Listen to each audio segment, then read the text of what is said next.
Hi, my name is Kevin, and on behalf of Expert Village, I'm going to show you how to install a router bit. In general, there are two size shanks that router bits come in, 1/2 inch and 1/4 inch.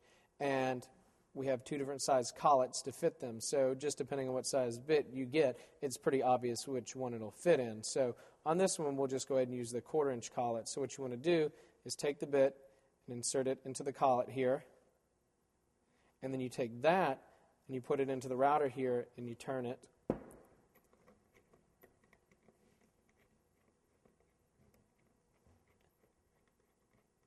Until you can tighten it no further by hand.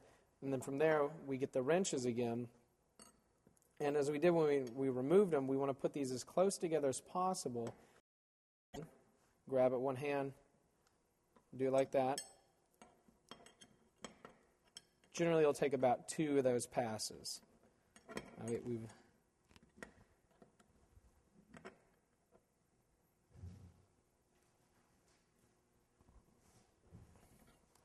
And you can give it even a third just to make sure that it's nice and snug. But yeah, what you don't want to get in is a situation where you're trying to tighten and then you're slipping your hands and they're running into each other. It just tends to work out much easier if you can position it like that and then just squeeze those two together with one hand. It tends to be a lot safer and a lot easier on the knuckles. So once you've got it tightened in there, stand it back up, put the base back on, and then clip it in place.